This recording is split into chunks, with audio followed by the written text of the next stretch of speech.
ఈరోజు మనం కర్మ సిద్ధాంతం అనే దాని గురించి తెలుసుకుందాం. కర్మ సిద్ధాంతం అంటే ఏంటి? కర్మ అంటే ఏంటి? కర్మ అంటే పని అని అర్థం.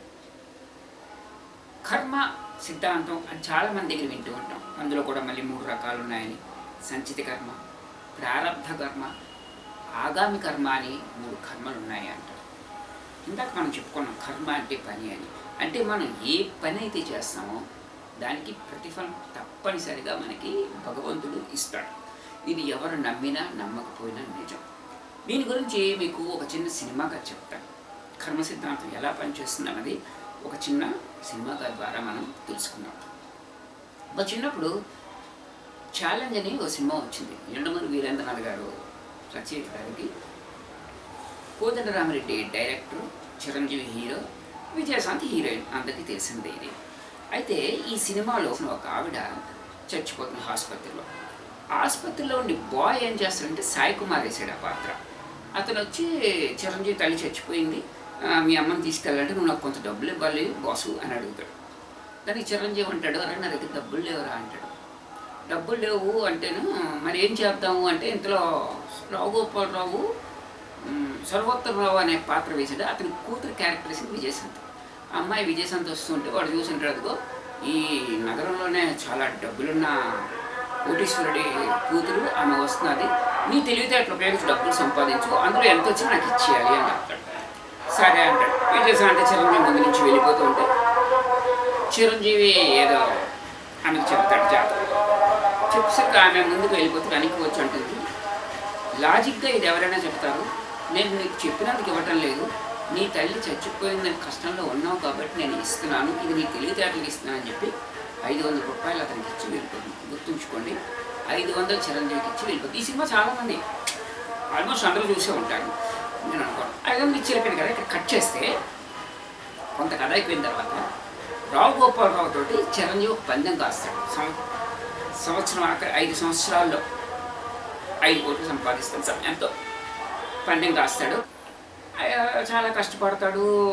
చివరికి 5 కోట్లు 5 కోట్లు అంటున్నాను, నాకు కరెక్ట్గా గుర్తులేదు, 50 లక్షలు 5 కోట్లు ఎంత ఉంటుంది. అది 5 సంవత్సరాలు అయ్యేసరికల్లా సంపాదించేస్తాడు. ఒక 500 రూపాయలు తక్కువ వస్తుంది అతనికి. అతను 500 ఎలా అంటే అందులో రెండో పాత్ర వేసిన సుహాసిని వచ్చి అంటే నేను ఇస్తాను 500 అంటే, కాదు నేను ధర్మబద్ధంగా చట్టబద్ధంగా న్యాయబద్ధంగా సంపాదించినటువంటి డబ్బులైతేనే నా పందానికి ఉపయోగపడతాయి అని చెప్తారు. మరి ఎలాగని ఆలోచిస్తున్న టైంలో అక్కడ ఆసుపత్రిలో బాయ్ క్యారెక్టర్ వేసాడు కదా సాయి కుమారు, అతను వచ్చి తలుపు కొడితే ఎవరో ఈ టైంలో నువ్వేంట్రా వచ్చాను ఇక్కడికంటే, లేదండి మీరు నాకు అప్పుడు ఆసుపత్రిలో 500 ఇచ్చారు, మీ తల్లిగారు చచ్చిపోయినప్పుడు 500 ఇస్తున్నాను అని ఇస్తాడు. 500 ఇతనికి చాలా హెల్ప్ అవుతుంది అన్నమాట. అయితే ఇక్కడ నేను ఈ కథ ఎందుకు చెప్పానంటే, కర్మ అన్నది ఎలా పనిచేస్తుందంటే కారణం లేకుండా కార్యం జరగదు అంటారు.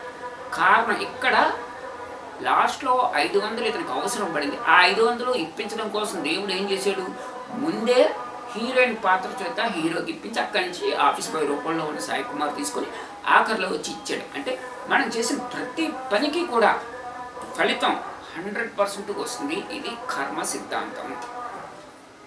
చాలా కథలు ఉన్నాయి చెప్పుకోవడానికి. సినిమా కథ అయితే కొంచెం అందరికీ బాగా అర్థమవుతుంది కదా అని చెప్పాను. ఇందులో కొన్ని తప్పులు కూడా ఉండొచ్చు. 5 సంవత్సరాలు కావచ్చు, సంవత్సరం కావచ్చు, అది 5 కోట్లు కావచ్చు, 50 లక్షలు కావచ్చు, అంత నేను మర్చిపోయానండి. ఎప్పుడో చిన్నప్పుడు చూసిన సినిమా కదా మర్చిపోయాను. అయితే ఇప్పుడు ఈ కర్మ మనుషుల మీద ఎలా పనిచేస్తుందంటే, మనకి 4 యుగాలు ఉన్నాయి తెలుసు కదా. మనకి 4 యుగాలు ఉన్నాయి: కృతయుగం, త్రేతాయుగం, ద్వాపర యుగం, కలియుగం. ఈ 4 యుగాల్లో కూడా మనుషులు ఒక్కొక్క యుగం నుంచి మార్చుకుంటూ వస్తున్నప్పుడు పాపభీతి తగ్గిపోయి దుర్మార్గం, దౌర్జన్యం ఇవన్నీ పెరిగిపోయాయి. అయితే వాళ్ళు చేసే పనులకి ఫలితం ఉంటుంది తప్పకుండా. ఆ ఫలితం గురించి వాళ్ళు ఆలోచించడం లేదు. ఫలితం గురించి ఆలోచిస్తే వాళ్ళు ఆ పనులు చేయరు, చండాల పనులు చేస్తున్నారు. కానీ ఈ చండాల పనులకు ఫలితం తప్పకుండా అనుభవించాలి. ఎప్పుడో పూర్వకాలంలోనట మనం ఈ జన్మలో చేసిన కర్మ ఫలితం వచ్చి జన్మలో అనుభవిస్తాము అని అందరూ చెప్పేవారట. కాదండి, కలియుగంలో ఏం జరుగుతున్నదంటే 100కి 50% మాత్రం ఈ జన్మలో చేసిన కర్మ ఈ జన్మలోనే మనం అనుభవించాలి. కాబట్టి ఎవరు కూడా తప్పులు చేయకండి, పాపాలు చేయకండి. కావాలని చేయరేస్తారనేసి నేను అనుకోవటం లేదు.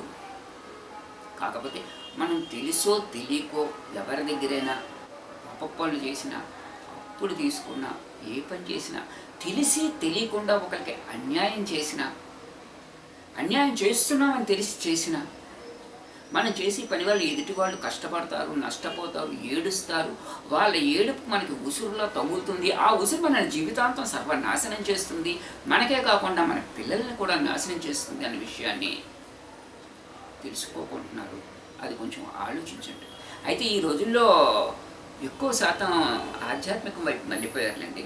నేను చెప్పేదంతా కూడా కొంతమంది గురించి మాత్రమే చెబుతున్నాను, అందరి గురించి అనుకోకండి.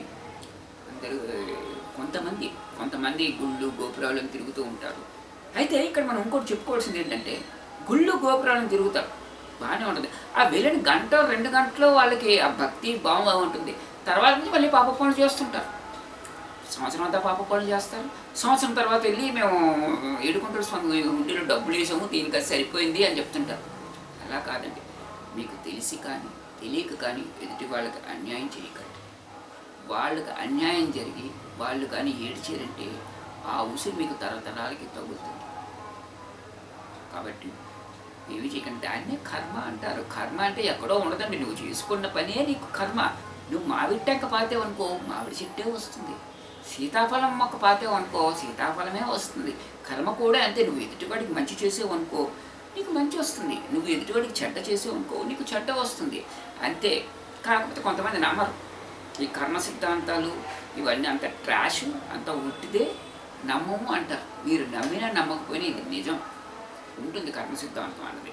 ఇంకా చెప్పుకున్నాం కదా సినిమా స్టోరీ. అలాగే అంతెందుకండి, ప్రజెంట్ కాలంలో బోల్డ్ జరుగుతూ ఉన్నాయి. ఇవాళ ఏదో చండాలం పనులు చేస్తారు, ఎవరు కూడా అన్యాయం చేస్తారు. వచ్చి జన్మ వరకు కూడా ఉండాల్సిన పని లేదు. 1 గంటలోనే 2 గంటల్లోనే దేవుడు చూపించేస్తాడు. ఈ రోడ్డు మీద ఎన్నో చూస్తూ ఉంటాం మనం. రోడ్డు మీద ఎవరో అమ్మాయి వెళ్తుంటుంది, ఎవడో ఏదో అన్నాడు. ఆ అమ్మాయి ఏం చేస్తుంది, వెళ్ళి వాళ్ళని తీసుకొస్తుంది, టపా టపా వాళ్ళు పీకుతారు. వాడు చేసిన పనికి కర్మకు ఫలితం వచ్చింది కదండి. అదే మంచి పని ఉంది. ఎవరో అబ్బాయి తప్పు పెట్టిపోయాడు, ఏడుస్తున్నాడు. వాడిని తీసుకొచ్చి జాగ్రత్తగా బొచ్చగించి వాడు మాట్లాడి వాళ్ళ అమ్మ నాన్న తీసుకెళ్ళి అప్పచెప్తే వాళ్ళు మెచ్చుకుంటారు. అతనికి ఒక పూట భోజనం పెడతారు, చేతులు డబ్బులు పెడతారు, ఏదో మంచి చేస్తారు. అంటే అది కర్మ వచ్చేసింది కదండి. మంచికి మంచి వచ్చేసింది, చెడ్డకి చెడ్డ వచ్చేసింది. కాబట్టి ఈ వీడియో చూస్తున్నటువంటి నాకు తెలిసిన వాళ్ళకి కానీ, నేను తెలిసిన వాళ్ళకి కానీ, నేను తెలియని వాళ్ళకి కానీ, నేను ఇంచుమించు అందరికీ తెలిసే ఉంటుంది. ఎందుకంటే నేను 40 షార్ట్ ఫిల్మ్స్ చేశాను. హైదరాబాద్లో ఎడిటింగ్ వర్క్లు అవన్నీ చేశాను. నా గురించి చెప్పుకుని సొంత డబ్బాలు అవ్వడం చాలా చేశాను. కాకపోతే నేను అవన్నీ వదిలేసి ఇప్పుడు ఆధ్యాత్మికం వైపు మారిపోయానండి. కాబట్టి మంచి కర్మలు చేయండి, దేవుడు మీకు మంచి ఫలితాన్ని ఇస్తాడు. చేసిన పనికి ఫలితం తప్పనిసరిగా ఉంటుందని చెబుతూ ఈ వీడియోని ముగిస్తున్నాను. అందరికీ నమస్కారం.